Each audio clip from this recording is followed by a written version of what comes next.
Cuando hablamos de ángeles, inmediatamente nos remitimos a la idea de las alas y estas criaturas poderosas, etcétera, etcétera. La angelología, que es una disciplina que estudia todo lo que tenga que ver con ángeles, establece ciertos patrones. Hay ciertas informaciones. Vamos a decirlo de esta forma: la fuente primaria de conocimiento acerca de los ángeles es el texto bíblico. Antes de eso, quizá haya por ahí alguna referencia a una criatura que pareciera ser un ángel, pero el texto bíblico es la fuente de donde se obtiene la mayor información. Y curiosamente el texto bíblico a veces menciona a los ángeles, por ejemplo, querubines y serafines con alas, pero en muchas de las otras descripciones en donde se aparecen ángeles, estos tienen apariencia humana. Y se sabe que son ángeles, pero su apariencia no es con alas, ni mucho menos. Tenga usted en cuenta, por ejemplo, Sodoma y Gomorra. Cuando Lot es visitado por los ángeles, parecieran ser unos caballeros de gran belleza, pero caballeros. En el caso de María se aparece el ángel del Señor para anunciar la buena nueva. Dado que estamos en Navidad, hemos querido tratar el tema, pero bueno, no explica que sea un ángel con alas.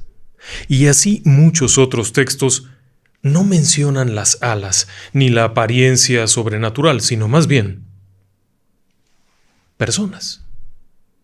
Por supuesto, sin quitarles lo sobrenatural.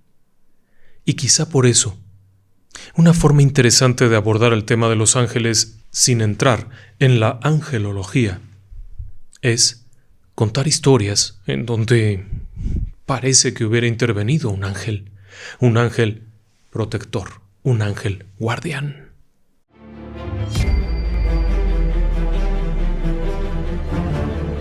Relatos del lado oscuro. Fantasmas. Seres extraños. Sucesos inexplicables. Perversidad humana. Historias que otras mentes prefieren ignorar.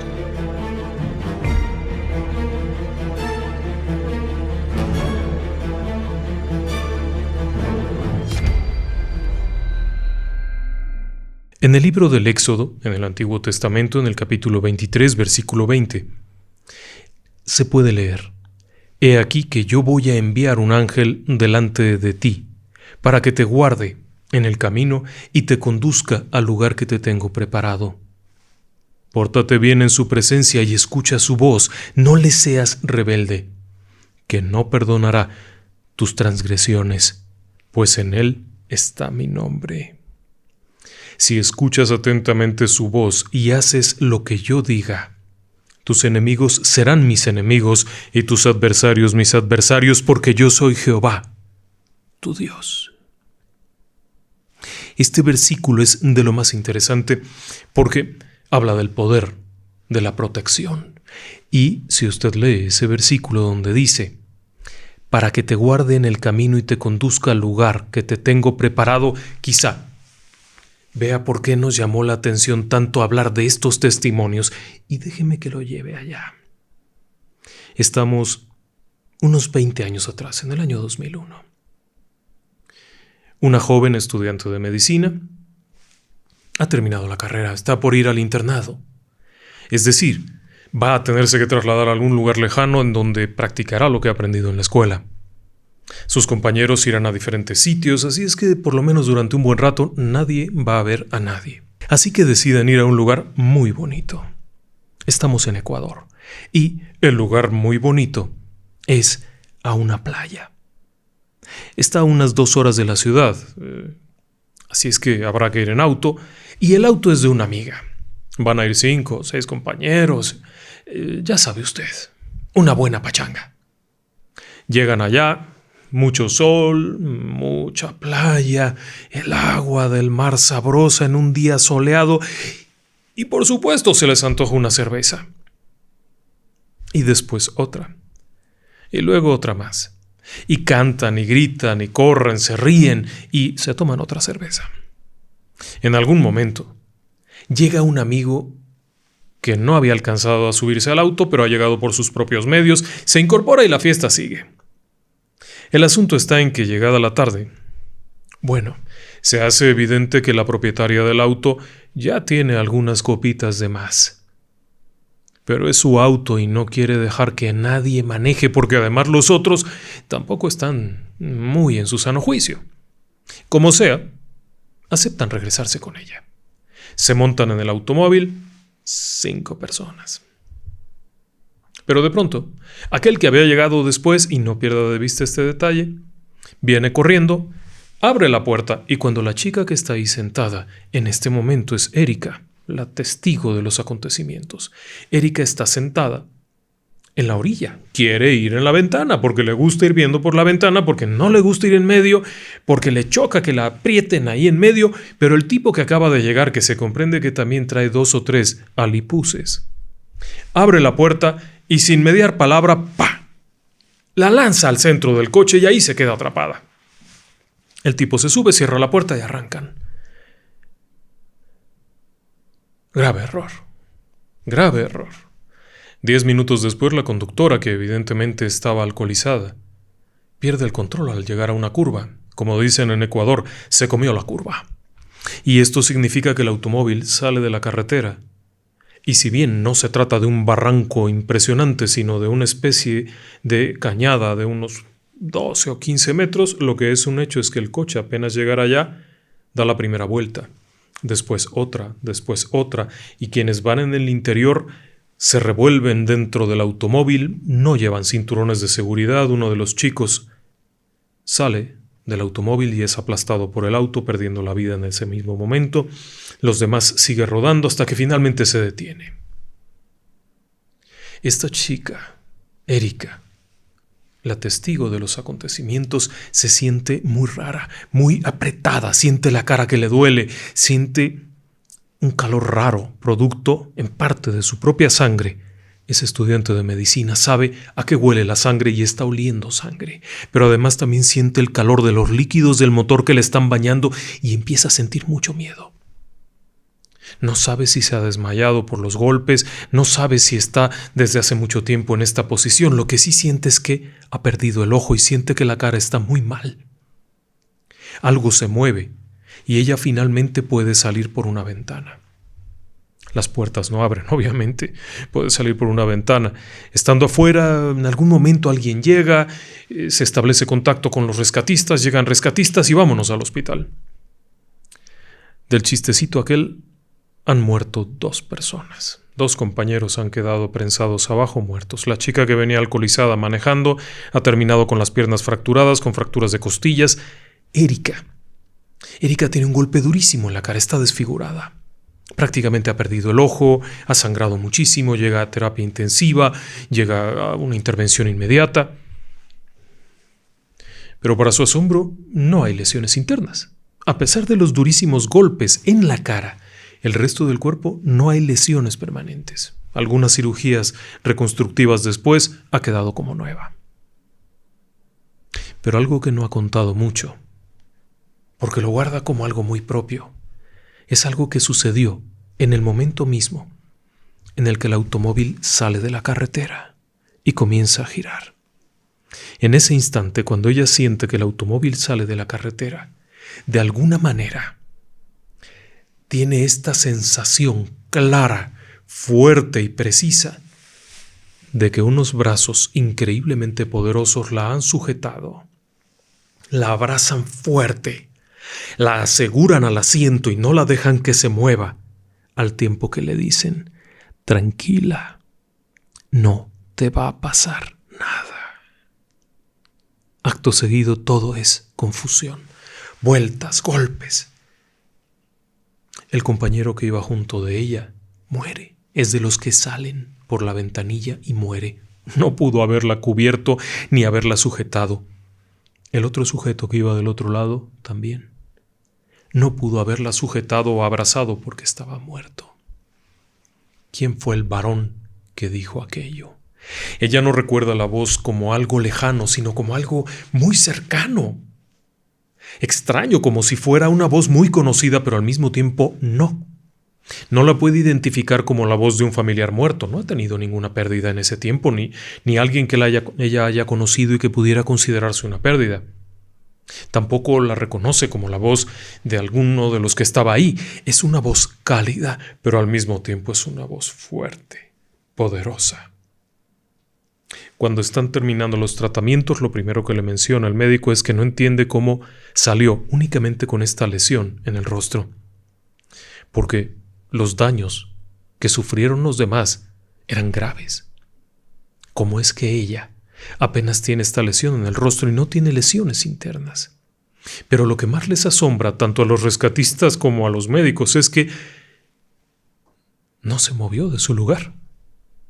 Estaba ahí.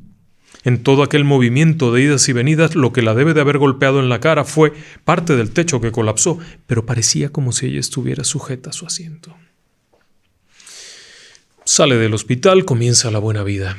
A trabajar, se ha dicho, recupera el tiempo perdido, es un personaje importante, la profesión de médico es valiosísima.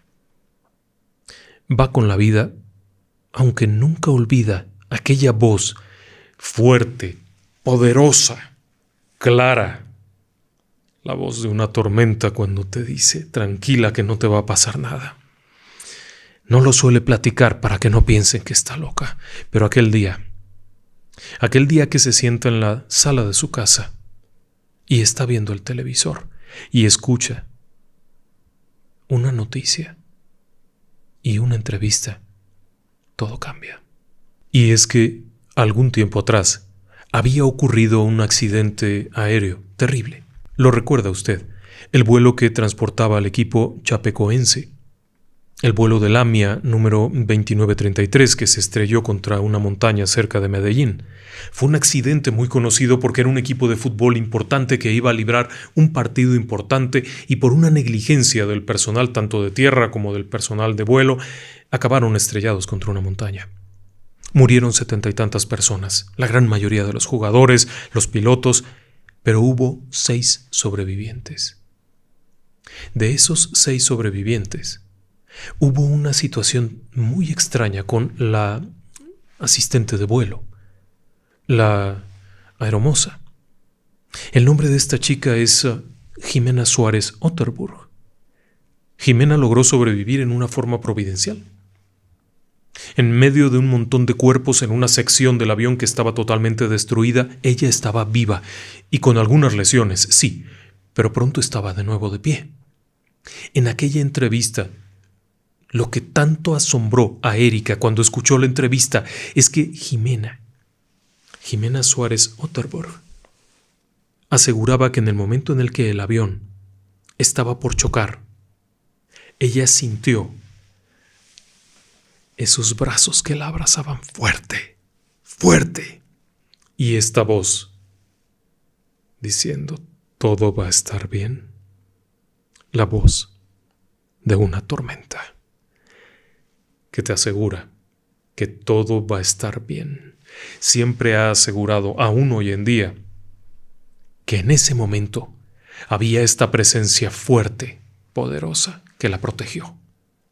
Y es entonces cuando nos remitimos de inmediato al texto del Éxodo. He aquí que yo voy a enviar un ángel delante de ti para que te guarde en el camino y te conduzca al lugar que te tengo preparado.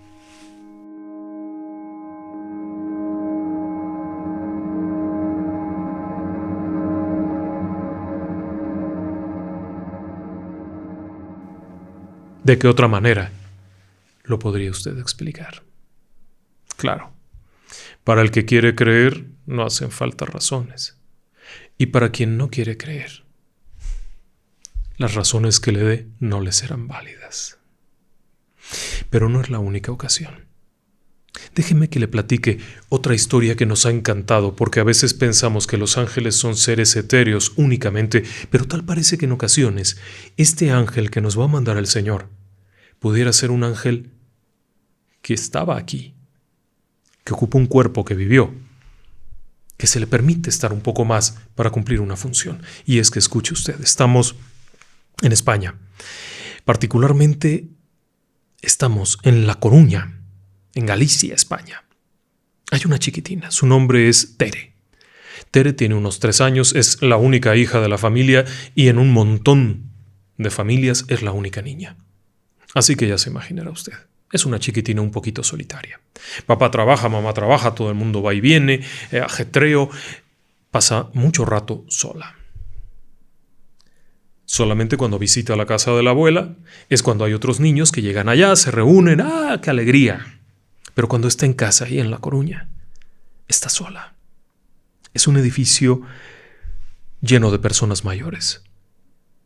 Y justamente abajo, ahí afuerita, a unos pocos metros y detrás de una pequeña valla, no una gran barda, sino una reja pequeña, y ahí está la carretera en donde pasan autos a gran velocidad, camiones, autobuses, lo que sea.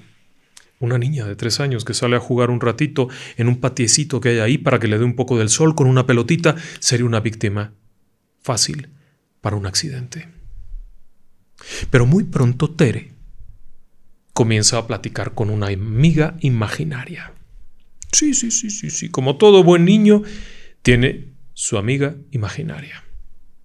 Claro, cualquier papá lo primero que piensa es, tiene una amiga imaginaria. Las caricaturas, el ver tanto tiempo la tele, la soledad. No se preocupe, déjeme que siga adelante. La amiga imaginaria tiene un nombre de lo más normal. Se llama Mari. Podría haber sido cualquier cosa, pero se llama Mari. Y platica con ella. Cuando hay alguna persona cerca, algún adulto cerca, la oye cómo está platicando, cómo se ríe, cómo juega. Y cómo cuando se le va la pelota a la calle y va para allá corriendo como loca por su pelota, algo la detiene en ese momento y se planta. Y tiene que esperar a que algún adulto vaya a traerle la pelota. Pero otras veces, cuando está de muy mal humor y está a punto de contestarle mal a su madre, porque algo la tiene de muy mal humor a sus 3 años, 4 años, lo que sea, de pronto se queda muy seriecita y Mari le acaba de decir que obedezca y que se porte bien. En las noches, aun sin que mamita le diga, que se siente en su camita y haga sus oraciones con las manitas muy juntitas, ya sabe usted, como de niñito de dibujito, ella lo hace y repite una oración que nadie le enseñó. Mamá la ha escuchado y se sorprende. Y alguna vez que pasa por ahí hasta gusto le da ver a aquella chiquitina simpática con sus manitas diciendo, Señor mío, no sé cuánto, y Ángel da la guarda y... Nadie se ha puesto a pensar de dónde saca todo eso. Pero cuando van en el coche la cosa no termina, porque en el coche también las acompaña Mari. Al punto de que le dicen, tú, siéntate aquí. ¿Y dónde va Mari? Deja ese hueco vacío para que vaya Mari. Pero todavía no termina ahí. Están en casa, se sientan a comer y ella corre a jalar una sillita para que se siente Mari. Y si alguien quiere sentarse, los detiene porque ahí está Mari. Bueno, el caso es que un día está la madre leyendo una revista, cuando de pronto lee un artículo acerca de los amigos imaginarios de los niños y de cómo son una especie de vía de escape para la soledad, una forma de enfrentar sus propias frustraciones, una forma de ejercitarse para su convivencia en el mundo. Es decir, yo tengo una preocupación a mis 3 o 4 años, de lo que sea, tengo a quien externarla y hacer este juego de cómo lo resuelvo, qué opinas, qué no opinas. En realidad es un ejercicio importantísimo. La madre está encantada con esto. Unos días después visitan a la abuelita. Estando con la abuelita, vuelve a salir el tema de Mari. Mari para acá, Mari para allá, y corre la niña y se espera. ¿Y por qué te esperas? Es que Mari tarda en llegar. Bueno, la madre le platica a la abuela aquello de la revista y de los amiguitos imaginarios y por curiosidad la abuela se acerca y le dice, bueno, a ver, ¿y esta niña, tu amiga, Mari, cómo es? Y en ese momento Tere, con toda la inocencia de una niña de 3 o 4 años, se voltea y le dice, ¿qué va? Si no es una niña. Hay una mirada por ahí de sospecha y se miran una a otra. Bueno, ¿y entonces qué es? Por supuesto, mamá ha leído en la revista que pueden ser figuras que ha retomado de imágenes de la tele. Se imagina que debe de ser alguna especie de personaje por ahí, algo. Cuando la abuela pregunta, bueno, ¿y si no es una niña, entonces qué es? ¿Que es una mujer? ¿Cómo que una mujer? Sí, ya es una persona grande. Bueno, ¿y cómo es? La niña es difícil que describa. O sea, si usted le pregunta a un niño de 3 años o de 4 cómo es un adulto, le va a costar trabajo. La abuela le dice, bueno, ¿tiene el pelo negro? No. ¿Tiene el pelo blanco? No. ¿Cómo tiene el pelo? Rojo. Así como que muy raros todos, ¿no? Rojo. Y se llama Mari. Sí, me da muchos consejos y además me cuida. Cuando se me va la pelota no me deja que me vaya para allá y hay veces que me dice, obedece a tu mamá y cómete eso. Aunque yo no quiera me lo tengo que comer porque Mari, pues Mari es Mari. Por supuesto que hubo una sonrisa nerviosa en más de uno. Mari era la bisabuela. Y usted pensará, qué complicado la bisabuela. Esa señora vivió 100 años atrás. No. La bisabuela de Tere era María del Carmen. Le conocían como Mari. Murió 3 meses antes de que ella naciera. La bisabuela estaba encantada de que hubiera una niñita, de que hubiera un bebé nuevo en la familia. En aquel 1986 era la primera bisnieta que iba a nacer y Mari estaba encantada con la idea de verla, de cargarla. Platicaba de aquello. Pero quizá el detalle más interesante. Mari era pelirroja, muy pelirroja. Cuando fue anciana, tenía el pelo blanco, pero en su mejor momento, cuando mejor se sentía, era pelirroja. Tal como la describía Tere. ¿Ángeles? ¿Un ángel guardián? ¿Un ángel que acompaña? Creemos que siempre debería de ser un angelito con alitas revoloteando por ahí. ¿Y qué tal que ese ángel guardián que nos ha sido concedido en realidad es alguien como la abuelita, como Mari, que partió, pero que se le dé el permiso de quedarse, cuidar, vigilar, velar, ser ese ángel que el Señor ha puesto delante de ti en tu camino para que llegues a donde yo te he enviado? ¿O usted qué piensa?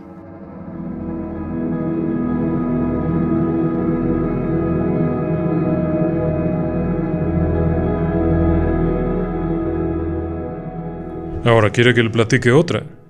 Espera un segundo. Vamos a mantener el nombre oculto. Es una persona que sigue en activo, que desempeña un puesto de alto nivel dentro de las fuerzas del orden y por lo tanto hay que mantener especialmente con sigilo su nombre y su prestigio. Está en Argentina. Baste con decir eso. El jefe oficial le vamos a llamar José. José es un hombre con más de 30 años en la fuerza de seguridad. Investigador, un hombre que ha estado en los casos difíciles, en los casos raros. Durante muchos años ha pertenecido a diversas ramas de las fuerzas policíacas argentinas. Ha estado en el crimen, en el narcotráfico. Ha estado también en investigaciones inusuales, sectas. ¿Sí? Aunque usted no lo crea, también se investiga eso porque ahí ocurren crímenes, en casos fríos, en casos no resueltos. Es un hombre que ahora es bastante mayor, aun cuando entró en la fuerza siendo muy joven. Ahora, más de 30 años después, sigue en activo, en uno de los mejores puestos, de los más altos, pero tiene muy clara una memoria de un acontecimiento vivido. Él y su compañero, en 1992, eran un par de oficiales jóvenes, con experiencia, con conocimiento. Detectives acostumbrados a trabajar de noche, a ir, sentarse en un automóvil y observar durante horas el movimiento de una banda, de ir y buscar a un criminal y esperar ahí durante horas, en la noche, en el silencio, acostumbrados a esos trucos que a veces juega la mente cuando uno está cansado, cuando la vigilia se extiende y el sueño comienza a llegar, acostumbrado a no dejarse engañar por los ojos, acostumbrado siempre a mantener la calma, pero a tener el arma cerca de la mano, para que la cuide de todo mal. Ese era José, 1992. Es en invierno. Él y su compañero van a realizar una investigación especial. Ha habido un homicidio que corresponde a los que ellos investigan. Y hay un informante. Pero el informante no es cualquier persona. Es un mafioso. Es un hombre en extremo peligroso. Los ha citado a mitad de la noche en un lugar conocido como el Casino. El Casino es una zona apartada en donde a ciertas horas de la noche ya no hay nadie. Van a tener que ir allá y entrevistarse con él para que les dé una pista de la persona que buscan, del asesino que buscan para resolver aquellos crímenes. Es arriesgado. Es una zona en la ciudad de Paraná en donde se sabe que la delincuencia ha crecido enormemente.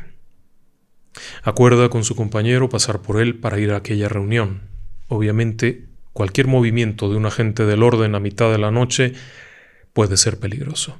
Cuanto y más si es que son personas de ley, gente correcta, su vida siempre está en peligro. Además de todo, el amigo aquel, el compañero, vive en un lugar bastante peligroso. Son barrios de la ciudad en donde hay un índice delictivo muy alto. La calle en la que vive, además, es una calle muy peculiar, porque la avenida, es decir, el rodamiento de los autos está un poco abajo y luego unas laderas suben hacia las casas que ocupan un puesto en alto. Lo escogió así su compañero porque desde ahí domina perfectamente la visión de toda la calle. No hay manera de que lo sorprendan porque él está en alto y protegido. Pero esto significa que cuando él llega a recoger a su compañero, está en una posición muy comprometida, porque hacia el frente no hay por dónde escabullirse, no hay nada, está todo lleno de casas, totalmente cerrado, y están estas bajadas. Hacia atrás lo mismo. Pero esto a su vez permite ver perfectamente por los espejos hacia atrás y saber si alguien se acerca, y hacia el frente también. Es un lugar que conoce bien. Aquella noche de invierno llega un tiempo antes, con la idea de tomar el tiempo y poder planear la entrevista, revisar el sitio, asegurarse de que no haya riesgo. Cuando llega al lugar exacto de la casa de su compañero, detiene la marcha y observa que su compañero está ahí, en la parte alta. La casa tiene una especie de baranda desde donde lo está viendo. Lo saluda, el amigo se da la vuelta, este compañero de trabajo, su pareja policíaca, y comienza a descender unas escaleras que llevan a una puerta metálica. Él está observando aquello y al mismo tiempo echa un vistazo. Los policías nunca dejan de hacer eso. Si ha tenido oportunidad de estar con un agente detective, con un investigador, siempre están viendo, siempre están presentes. Y este es el punto en el cual no lo dejaría de hacer, porque tiene un arma en la mano y está conocedor de que ahí hay mucho riesgo. Ve bajar al amigo, revisa. Se acerca el amigo y cuando se viene acercando el amigo escucha «Buenas noches». Una voz femenina, dulce. Se voltea inmediatamente, revisa los espejos, revisa por todos lados y no hay nadie más, solo hay una chica. Es una joven, viene vestida toda de blanco, con un suétercito, unos jeans ajustados blancos, tiene la cara muy blanca, con unos ojos bonitos, agradables, con una sonrisa, el pelito corto raro, como muy recortado con un flequillo, e insiste «Buenas noches», con una voz amable. El oficial responde «Buenas noches», obviamente tomando sus precauciones. El compañero, el otro policía, viene bajando, está cerrando la puerta de la escalera de su casa, el portón que da acceso, está el otro viendo ahí también, y la chica le dice «Oiga, le quiero pedir un favor. Fíjese usted que yo voy a un barrio que está aquí arriba, muy cerca, pero ahí, pasando adelante, hay un perro enorme. Y es terriblemente feroz y no puedo pasar, me da mucho miedo. Yo sé que es mucho abusar, pero ¿cree usted que me pudiera acercar a la casa de mi amiga, a donde tengo que ir porque me da miedo ese perro? Y es una barbaridad, no sé cuánto. Este hombre le dice, bueno, súbete, pues sí. Antes de que se dé cuenta, la chica ya pasó por delante y viene para acá. Y casualmente, en el momento en el que su compañero también está llegando, el compañero abre la puerta, mueve el asiento, es un coche de 2 lugares nada más, de 2 puertas, y la sube. La chica se sienta en el asiento de atrás, suben los 2 policías, cierra la puerta y lo primero que dice José es, oiga, tiene usted suerte, pero no vuelva a hacer esto. Nosotros somos policías, está segura. No tenga cuidado, pero no vuelva a subirse a un coche de gente que no conoce. Es lo más tonto que ha podido hacer. Si fuéramos delincuentes, usted está perdida. Y bueno, le explica, da la vuelta del automóvil y comienzan a manejar. Aquella chica parece por un momento está muy segura que es por aquí, pero luego es por allá y luego de pronto dan la vuelta por acá. El caso es que finalmente llegan a un lugar donde aquella chica les dice detengan el auto, aquí me quedo. Cuando miran a su alrededor, están en un paraje muy solitario. Está bastante oscuro, hay por ahí un par de farolas, hay una gran barda de este lado, hay otra cosa igual cerrada de este otro. No se ve que haya por ahí ninguna casa de ninguna persona. A lo largo del trayecto, José le ha ido regañando, le ha ido diciendo, no debería de hacer esto, y la está viendo por el espejo retrovisor. La chica lo mira fijamente a los ojos. Y eventualmente esboza una sonrisa muy ligera. Es una chica de facciones muy muy finas, de pelito rubio, tez increíblemente blanca, con esta sonrisa tranquila, a pesar de que está con dos sujetos a los que no conoce, una chica bonita a mitad de la noche. La chica parece tener todo perfectamente bajo control, con una calma impresionante, y esta sonrisa encantadora cuando llegan al punto aquel que les dice, aquí me quedo. El compañero de José abre la puerta, se baja, levanta el asiento. La chica mira fijamente a José y le dice, cuídese mucho.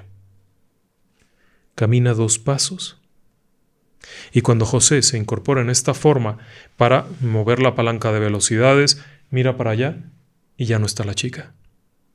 Su compañero se agacha, mete la cabeza y dice, ¿dónde se fue? Ambos miran en todas direcciones y no está, no hay nadie. Se baja José del auto, su compañero también, lámpara en mano, comienzan a revisar por aquí y por allá. No hay para dónde se vaya, no hay ningún lugar, no hay nada. Sienten un frío raro, sienten este escalofrío extraño. ¿Qué rayos les acaba de ocurrir?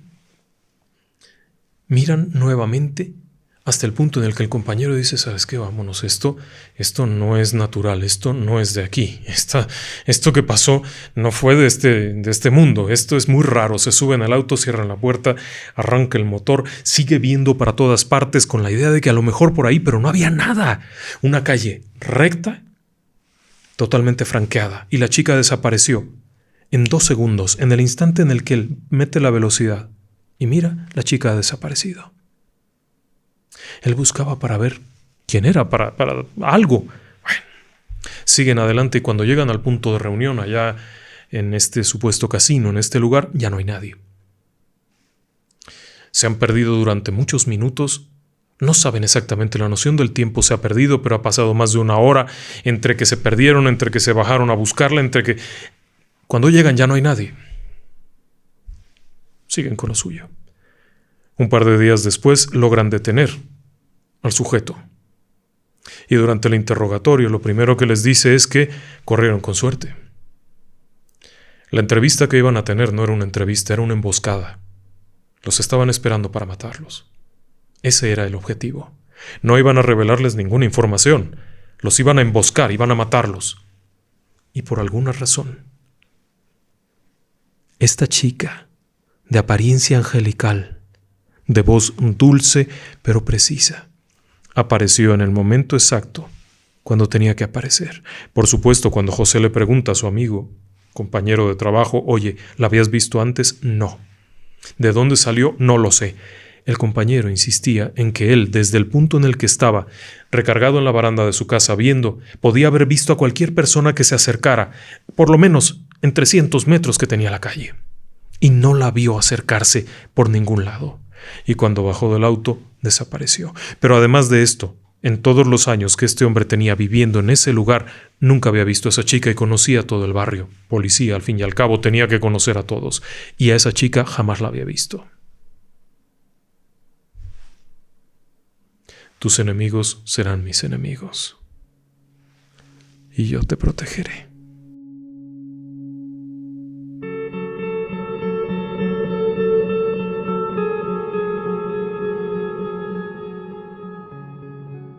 ¿Quiere que le platique otra historia? Bien, esta nos la platica Fernanda. Fernanda, un buen día, tiene un problema grave con su madre. La señora tiene un problema de escoliosis severa. Es una persona que además ha estado muy enferma. Algún tiempo atrás ha sufrido un infarto que le ha dejado muy dañado el corazón. Los problemas continúan. Llega al hospital en donde se declara que tiene que operarse de urgencia o quedará cuadraplégica. Están de acuerdo. Es obvio que están de acuerdo. Sin embargo, uno de los tíos de Fernanda, hermano de la mamá, en un sueño, recibe un mensaje raro. La difunta abuela le dice que ella le recomienda que él se haga cargo de todo. Es médico militar. Que él se encargue, que no la deje en ese hospital porque ahí la van a matar. Que deberá llevarla a otro sitio y que él deberá saberlo. Al día siguiente, cuando despierta, fue tan real el sueño que actúa en consecuencia y efectivamente, el tratamiento que estaba recibiendo en el primer hospital no era el ideal. Al llegar al hospital militar, en donde gracias al vínculo familiar se le recibe, bueno, ahí la situación es de extrema urgencia. Porque además, con todo el problema cardíaco que hay y todo esto, el riesgo es muy alto. El médico que los recibe y que les atiende les habla con toda serenidad y calma, pero con toda verdad. El caso es grave. De pronóstico reservado, no sabemos si sobreviva a una intervención quirúrgica, no sabemos si recupere. Vaya, un escenario terrible. La operación transcurre. Pocos saben realmente de lo que ocurre ahí dentro. Solo saben que cuando sale después de 5 horas de una intervención compleja, tiene que ser llevada a terapia intensiva, en donde solamente el hermano y el otro hermano que también es médico pueden entrar a verla. Los chicos no pueden. No hay más parientes que puedan entrar, solo esas 2 personas. El acceso es muy limitado. Poco después se enterarían que durante la intervención su madre había estado muerta varios minutos. Había sufrido una experiencia terrible, porque en cierto momento la reacción del corazón fue ¡pah! Se apagó. Y estaba muerta. Duró varios minutos, la reanimación fue muy compleja, todo aquello finalmente pudo salir. Tras varios días en un pabellón de terapia intensiva con otras personas ahí en condición muy grave, logran que la pasen igualmente a terapia intensiva, pero en una habitación privada. Terapia intensiva no recibe visitas, solamente una persona autorizada, un familiar autorizado. Por el hecho de ser médicos ambos hermanos se les permite el acceso, pero el resto de la familia no puede ir. Una de esas tardes, la mamá está consciente. Está dolorida, está un poquito mal, un poquito adolorida de acá, no come, está triste. Cuando de pronto entra una mujer muy mayor, con un chalecito, con una falda muy sencilla, muy normalita, que se acerca, la saluda, le sonríe y le dice: mija, tienes que comer. Ándale, cómete la sopita para que estés fuerte. Anda, cómete esta sopita. Ella no ha estado comiendo bien, obviamente. La mujer se acerca, la ayuda, la acaricia la cabeza, le dice: mira, te vas a poner muy bien, pero tienes que comerte esta sopita. Y bueno, tiene que comérsela ante la viejita y la amabilidad de aquella mujer que le transmite una calma enorme. Se queda ahí platicándole un ratito, un ambiente muy tranquilo, la habitación se vuelve grata. En donde había estado, en el pabellón, había muertes, pero cada rato. Personas gravísimas que fallecían, el de al lado, el de enfrente, el del otro. No, horrible. Aquí, cuando entra esta mujercita, esta ancianita, todo cambia, todo está muy bien, se siente fresco. Al punto que cuando se despide la viejita y se da la vuelta, ella está distraída acabándose la sopa y no le puede decir gracias. Así es que sin dudarlo hace sonar el timbre de la enfermera. Cuando viene la enfermera, le dice: oiga, no sea mala, por favor háblele a la ancianita que acaba de venir. Ni siquiera le pregunté su nombre. ¿Quién es? La enfermera pregunta: ¿ancianita? ¿Qué ancianita? La que acaba de salir. Usted vino muy rápido, la debe de haber visto, debe de estar por ahí en alguno de los pasillos. Una mujer muy mayor con un chalecito, vestida así y así. Aquella mujer le dice: bueno, no hay nadie, ¿no? Suele pasar a veces que las personas en su condición llegan a querer ver cosas, pero no, señorita, por Dios, si estuvimos platicando, hasta me ayudó con la sopa.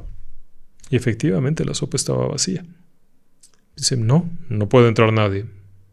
No puede entrar nadie, es de acceso restringido. Esta zona no hay visitas, no entran personas, no hay viejitas que anden por aquí saludando. Su hermano puede venir porque es el médico, pero nada más. Se recuperó. A partir de ese momento se recuperó. Su salud fue adelante. Claro, después de varias intervenciones, de los padecimientos, del corazón, todo eso, obviamente no te recuperas al 100% y seguirás teniendo problemas. Pero algo que la iba a matar en ese lugar no la mató. Ella cree que aquella mujer, aquella anciana, no era su familiar, sino un ángel. Y esa caricia la protegió y le ayudó a salir con vida. Hoy tiene 80 años, no pierda de vista eso. Sigue viva, con 80 años. Algunos achaques, algunos problemas, pero camina y está bien. Y nunca olvidará la calma que le transmitió este ser etéreo, porque en realidad no estaba ahí, aquella tarde, en aquella habitación. Le platico otra de Argentina que está como para poner nervioso a cualquiera. Es una familia de origen europeo, como muchos otros. El papá es un mecánico de maquinaria pesada, un hombre ya mayor que tiene el gusto de andar por aquí y por allá, trabajando, arreglando máquinas.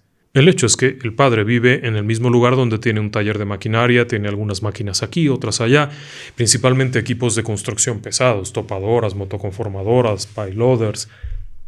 Le visitan y él siempre les dice que los chicos no vayan a la zona del taller. Hay piezas pesadas, hay cosas peligrosas, no pueden ir para allá. Pero aquella visita se ha puesto buena, han llegado los demás parientes, se han juntado los niños, es un griterío, risas, carreras, no saben en qué momento se les escapan y se van a meter al taller. Estando allí, entre que juego y no juego y brinco y no brinco, cuando me caigo me cae encima una pesada pieza metálica y el pequeñín tiene la cabeza hecha pedazos. Cuando los demás chiquillos van corriendo a pedirle a la mamá que venga, cuando llega, se topa con su chiquilín de unos 4 años, con la cabeza partida, con el cráneo dañado, sangrando, herido, prácticamente con un ojo de fuera, en un escenario como para matar a cualquiera. Del susto, de la impresión, pero está vivo. Cuando la ambulancia llega, los paramédicos están impresionados. Lo colocan en una camilla y al momento de colocarlo en la camilla se cae un trozo de la carita sobre la tela de la camilla y se le ponen. Al llegar al hospital viene en condición crítica. Está prácticamente en coma, no reacciona, y cuando lo comienzan a revisar lo que le dicen es que deberán de trasladarlo a un hospital mayor. Y mientras ella está escuchando esto, de pronto escucha cómo empiezan a decir los médicos. Hay varios por ahí alrededor y uno de ellos grita: se está deprimiendo, se deprime, vámonos, se deprime. Eso quiere decir que se les estaba yendo. El médico que está organizando todo viene corriendo y le dice: se va a Neuquén, al hospital de allá. Y la madre se queda lívida. ¿Cómo? Se le está yendo el niño, su bebé, su niño se está muriendo, enfrente de ella. Entonces aquel médico se acerca, la sujeta del hombro y dice: tranquila, no se preocupe, que en esta ambulancia va San Algo. San Algo es como San Martínez, San Rodríguez, San Fernández. Era el enfermero. ¿Por qué le decían eso? Buena pregunta. Pero ella no entiende de qué le están hablando, lo único que sabe es que su niño va a ser trasladado de urgencias. Tiene doble fractura en el cráneo, tiene una lesión profunda, está totalmente dañado del rostro, va a necesitar un montón de cirugías, es probable que no sobreviva. De hecho, es muy probable que no sobreviva. Los médicos de la ciudad donde están han llamado a Neuquén para hablar con los especialistas allá, que lo esperen, que estén allá pendientes, que cuando llegue inmediatamente entre a quirófano porque el niño no va a lograr sobrevivir si no lo atienden de inmediato. Lo suben a la ambulancia y en la ambulancia todo parece ir muy bien. El enfermero, el famoso santo, acaricia al niño, lo toca y sonríe, le dice a la mamá: todo va a estar bien. Yo sé lo que le digo, todo va a estar bien. La madre no quiere saber nada, solo quiere ver a su niño sonreír. Como en ese momento. Cuando se están aproximando a Neuquén, el niño está sonriendo. Está despierto, está consciente, está respondente. Está sentadito en la camilla, mirando a la mamá y haciéndole algunos chascarrillos. Tiene muy buen humor. El enfermero los está viendo. La madre se queda helada, pero obviamente helada de gusto. Cuando llegan, bajan la camilla los médicos aquellos, todos los especialistas, el traumatólogo, el neurólogo, el cirujano, el pediatra, todo el mundo llega corriendo. Y obviamente hay muchas caras de desconfianza. ¿Qué está pasando? ¿De qué se trata esto? Este niño consciente con 2 lesiones cerebrales graves, con 2 fracturas de cráneo, con exposición, y está consciente riendo. ¿Qué broma es esta? Cuando checan los estudios que le han hecho en el primer hospital, esto no concuerda. Este niño no es el de los estudios, es absurdo. Lo meten inmediatamente a un estudio, una tomografía, algo más complicado. Ahí no hay fracturas. El niño está bien. ¿Qué está ocurriendo? En esta radiografía es muy obvio. La lesión era gravísima. ¿Y en esta? Ya no hay lesión. Pero cuando le dan la vuelta y empiezan a ver los demás cortes de la tomografía, joder, Hay una cicatriz. Hay una cicatriz en la cabeza, por dentro. Pero han pasado 2 horas del accidente. ¿Qué rayos ocurrió? El niño se recupera perfectamente, pero les está pidiendo uvas. Y uvas y uvas, en temporada que no hay uvas. Algún tiempo después les platica del viejito aquel. Cuando ya estaban ahí, en el hospital, y estaban llegando, había un viejito a su lado comiendo uvas. Por eso es que quería uvas. Y el viejito aquel le dijo, pórtate bien, y le ofreció algunas uvas.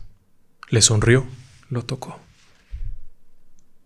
Es difícil saber cuál de todos era el ángel, pero el niño que estaba condenado a muerte hoy en día ya no es un niño y está en perfectas condiciones. ¿Usted qué pensaría? Para Patricia Gareis, la madre de aquel chiquillo, un ángel sin duda. Recuerda usted, yo te protegeré. Una última, ¿tiene usted tiempo?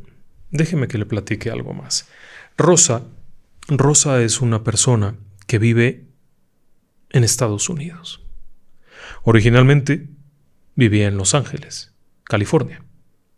Pero por alguna razón de negocios, de trabajo, le han ofrecido una buena oportunidad de trabajo en Virginia. Así es que toma el vuelo, encarga a sus hijos con la abuelita, en lo que ella va allá y estará viniendo, con la idea de un futuro mejor para todos, lo que cualquier madre haría. El problema, la pandemia. Unos días después de llegar a Virginia, estalla la epidemia y ya no puede ir para allá.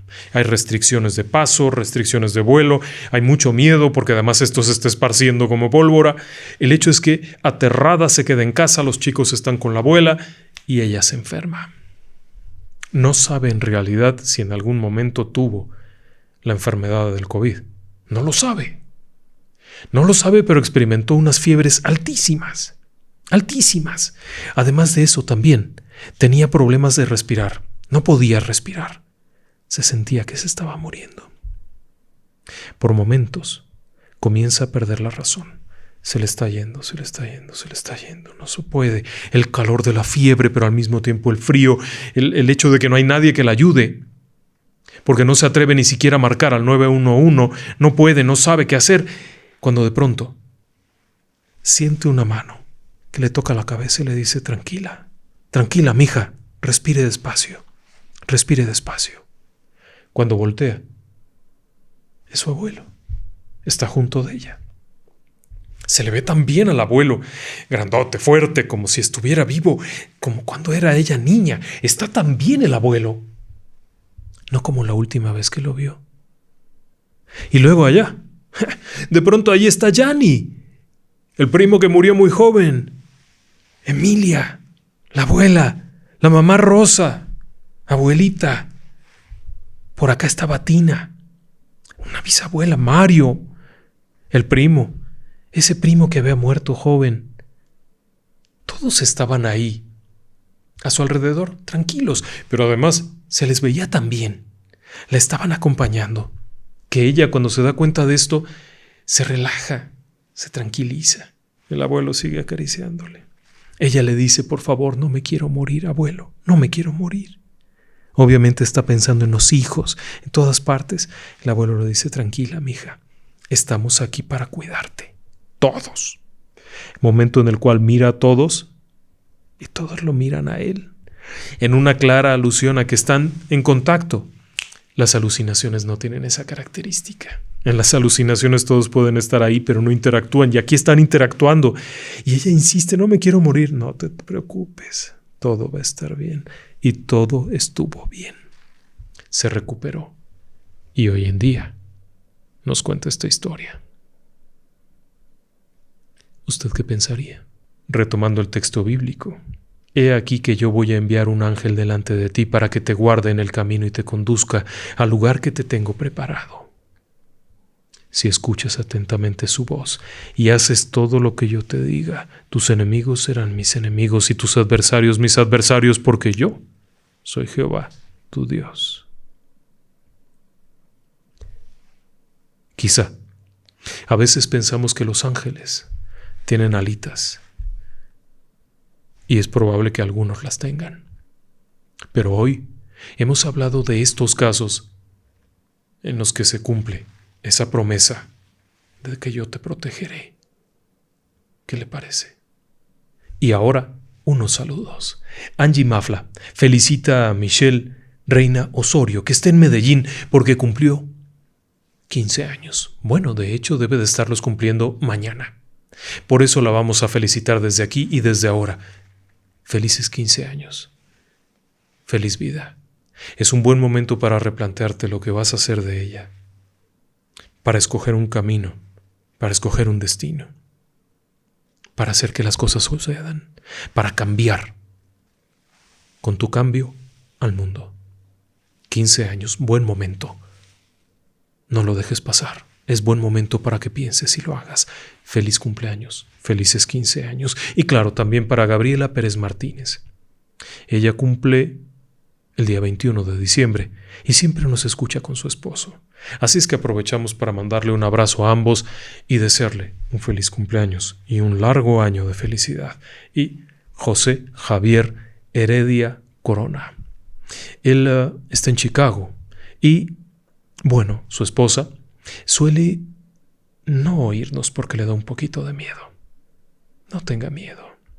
Simplemente acompáñenos. No pasa nada. Somos muy cuidadosos de lo que decimos, de lo que leemos, de lo que exponemos, para que usted nos pueda acompañar a gusto. Créame. Buenas noches y que descansen en paz.